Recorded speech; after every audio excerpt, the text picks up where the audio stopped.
Transurfer and the Transurfing Curious. My name is Renee Garcia, guys, and this is TransurfingTV. And today on TransurfingTV, you don't owe anybody anything. Oh my God, what a freeing idea. Wow, I have come so far in my life. So far with this idea.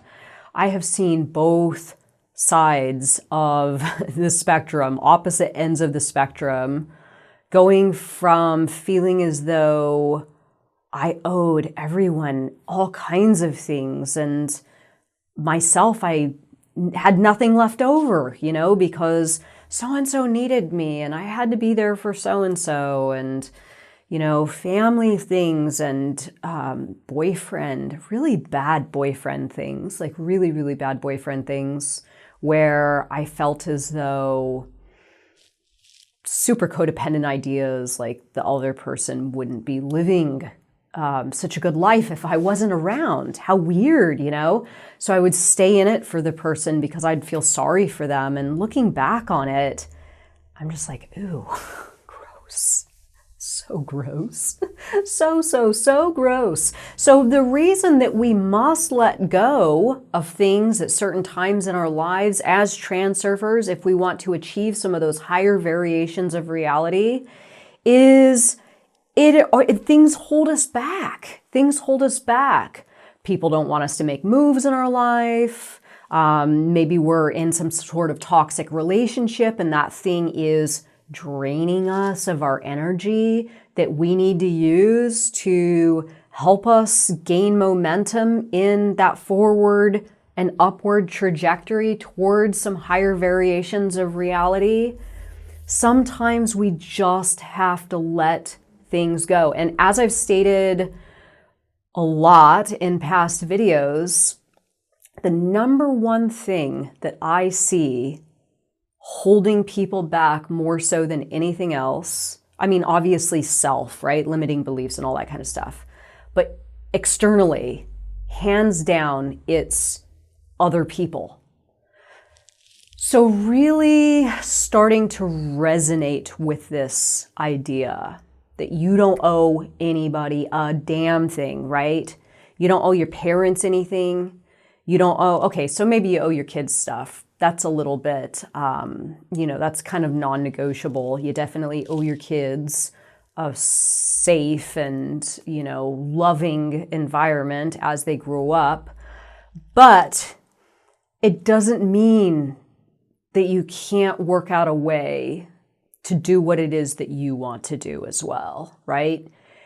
Give them, just as Vadim Zeland says, treat them as they are guests in your home. Give them what you need to get them on down the road, right? You're going to raise them up. You're going to do all the stuff that you need to do as a parent, and then you get them on down the road. But you can still live your life the way that you feel called to, the way that is in line with your soul frail, the way that maybe you've been holding back a little bit. And I'm not a parent, so I can't really speak to this without sounding like, I shouldn't be speaking to it. But the one thing that I have noticed in my life with children and parents and family dynamics that seem healthy is one where there is an adult or multiple adults that are really living for themselves. This is, in my opinion, the best education a child could have, is seeing a parent or a caregiver living it and doing it, right? So even putting kids into this, you don't owe anyone anything. Let's just say with kids, you don't owe your kids everything, right? You don't owe your kids everything. And then, of course, professional relationships, friends, my God. I got rid of some friendships, in the last 5 years that at a certain point, I just felt like I had stayed in the relationships because they were so old. They were so, there was years and years and decades of friendship there. And I felt like I owed the situation my presence. Why? If two people have evolved out of, you know, the situation, what is the point in sticking around?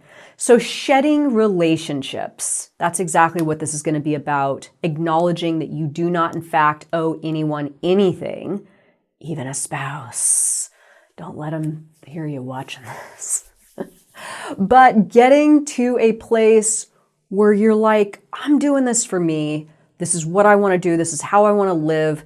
I saw something that triggered heart and mind coordination. I'm not going to mold myself to continue to fit into the standards that the situation has created, and allowing yourself the luxury to be you and drop the idea that you owe anyone anything.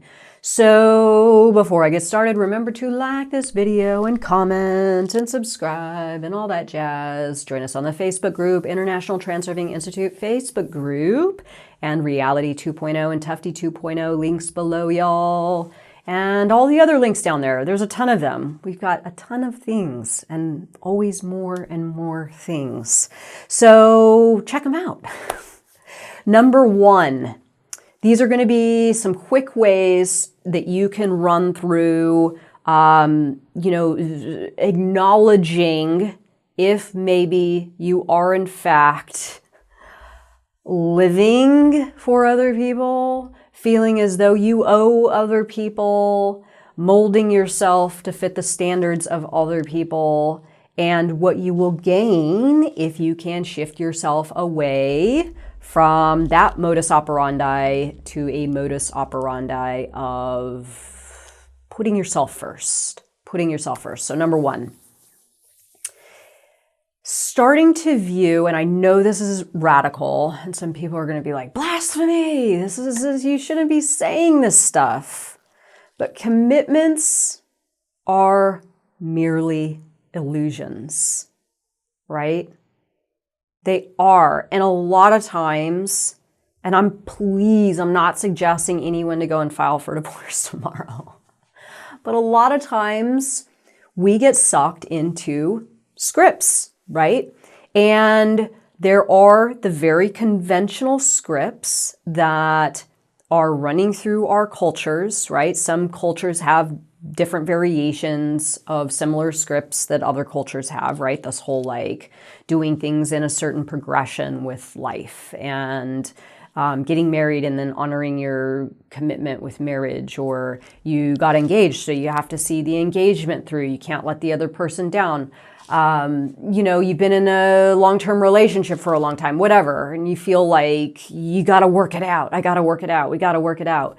So commitments are merely illusions. There's nothing actually keeping you tied to that situation or relationship that can't be broken. Now, obviously, if it's a serious relationship where there's financial ties, even these can be managed, right? If you set the intention to figure out a way to get out of the entanglements so you can free yourself and move on.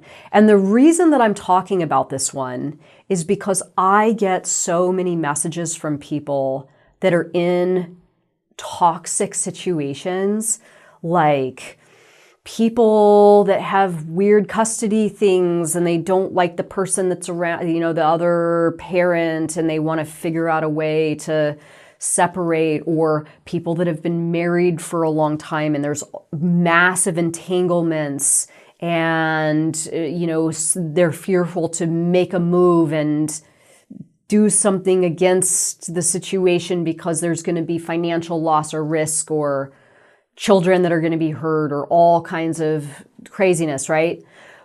But let's face it, and I don't tell people this privately any longer, and it was even really challenging to do it when I was doing one-on-one. But like, when you're unhappy in a commitment, nobody's winning, right? Your partner senses you're unhappy. Whoever else is in the equation knows that you're unhappy. Your unhappiness is probably materializing as some form of some dysfunction, some addiction, some whatever. So stepping back and being like, hey, the commitment is an illusion, and what's more valuable to me? Maintaining the illusion if it's not working out for me, or figuring out a way, and this being my intention, to untie the entanglements and get myself on down the road so I can do what it is that I want to do with my life and start living again. And I know a lot of this is easier said than done. I know a lot of people's situations are incredibly complex. But if you set the intention to get yourself out of a toxic situation, relationship with a family member, loved one, partner, whatever, then this is what your life could be about. And you could actually do this, right? So again, number one reason most people aren't living the lives that they want to live, besides their own limiting beliefs, are the conditions, restrictions, and all the stuff that come from other people in your immediate environment, right? Number two, do you want to evolve the ability to put yourself first and turn down the dial of other people's wishes and intentions for you? This has been a huge one for me, really challenging to learn because my programming was the exact opposite. And I even have these moments where like somebody will reach out to me and ask me if I can do something. And I'm like, shoot, I had my whole day planned, but I guess I kind of have to go and show up and do this thing. And then I'm like, wait a second. No, you don't. No, you don't. You do it if you want to do it and if it feels good. And if it doesn't feel good, you tell the person you're busy and they go and they find someone else. And this is the interesting thing about putting yourself first. Once you've done it a couple of times with a specific relationship, they kind of know not to come to you anymore. You know what I'm saying? When I first moved back home, my sister kind of took advantage a little bit of the fact that I worked from home. She'd be like, hey, can you watch the kids? Hey, can I drop the kids off? Hey, the kids want to come by. Hey, can you pick the kids up from school?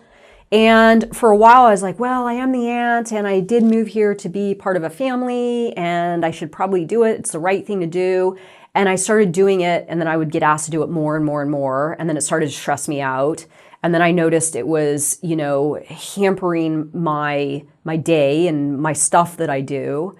And finally, I just called it, and I was like, nope, not doing it anymore. Nope, nope, nope. And I had to say no 3 or 4 times. And then you know what? She stopped asking.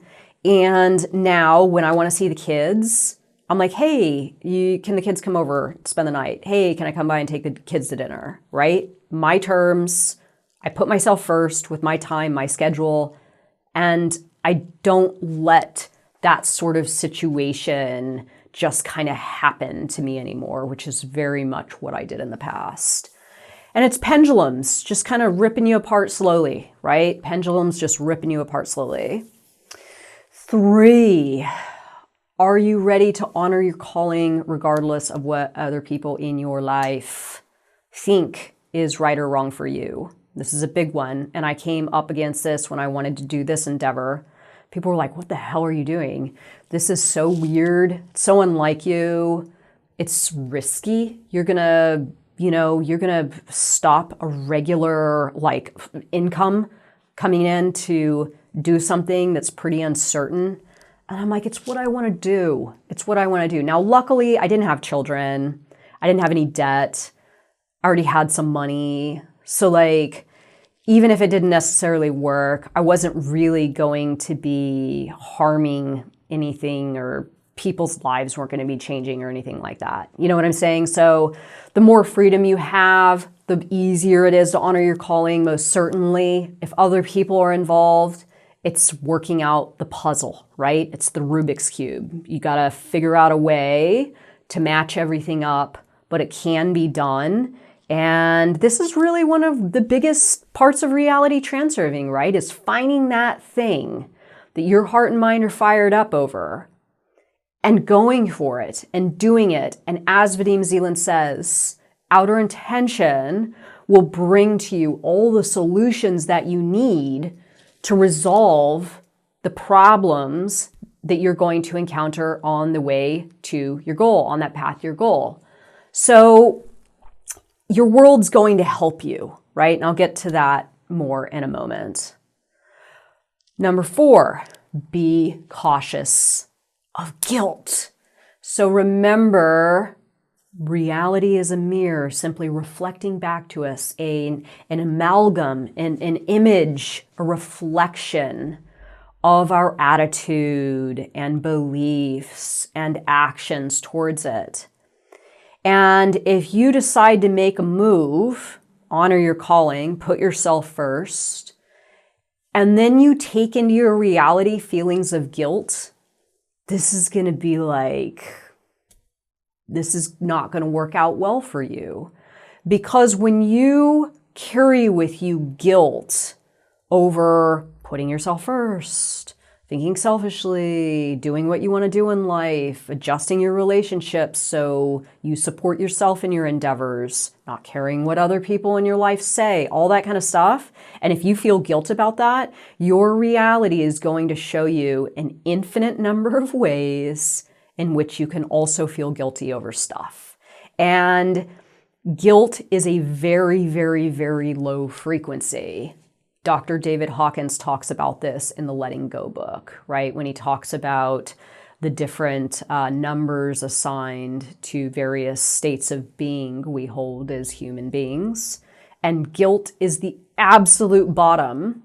So if you're watching this video, you're like, you're right, Renee. I don't owe anybody anything. And yeah, these toxic relationships and commitments are merely illusions. And I'm going to learn to put myself first. I'm going to honor my calling. I'm going to structure my life so I can do what it is that I want to do in my world, in my life. I'm going to live my life. And then you step forward, holding on to feelings of guilt. You are not going to go anywhere up. In fact, you may even lower your layer of reality because, again, guilt is one of the lowest frequency states of being for a human being.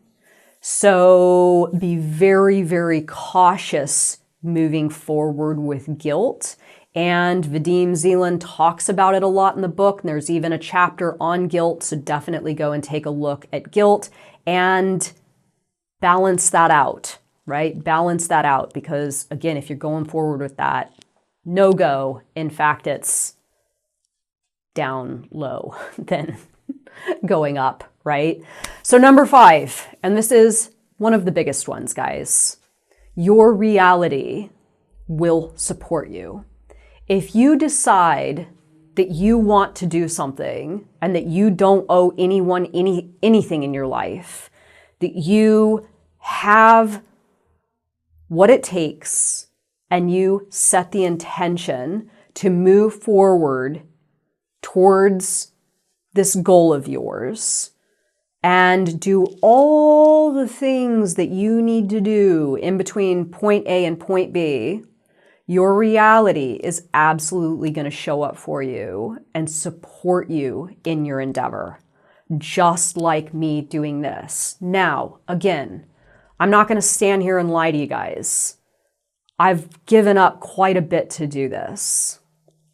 Even my family members, my parents are tremendously unhappy with me doing this. They hate it. It's ruined our relationship, really. And I had to, at a certain point, walk from them, especially my mother. My dad's just kind of following suit. But my mom didn't like me doing this. She didn't like me calling out parts about the childhood. I don't really believe that she likes to see me succeed. For some reason, it bothers her. She resonates with people that are struggling and people that are, hoeing a hard road, doing laboring kind of things and all that lower sort of stuff. And to see someone doing like things that I'm doing right now, it's weird. She doesn't like it. She challenged me a lot. She put me down in some pretty big ways. And finally, I was like, you know what? I don't need it anymore. I don't owe her anything. And I want to go this way. And this weight that was my mother sort of wanting me to remain a lower person, I had to cut it, right? I had to pull the ripcord, right? And the cool thing is, in doing this, and I've had to do this with some other relationships in my life, my reality showed up to support me in exactly the things I was giving up. So like, okay, I pull the ripcord with my mom and like, we blast off, right? Mom's no longer in layer of reality. Mom's gone. Mom's obliterated from layer of reality. The cool thing is now the space is there. I have a ton of really healthy, supportive women, like really, really supportive women that want to see me do good, that put me up, right? That help me to feel like I'm doing a good job. And Renee, I'm behind you. And any advice you need. Older women that give me advice and guidance and support and all those things that I looked to my mother to give me, but she couldn't for whatever reason. And that's okay, right? But the one thing that was not okay was me continuing to allow that relationship to be and denying myself all the positive that was to come if I could do a better job of managing my layer of reality. So essentially it was not okay for me to just like accept that thing and deny myself all the good that was waiting for me, the positive relationships, the loving relationships, the support, all that kind of stuff.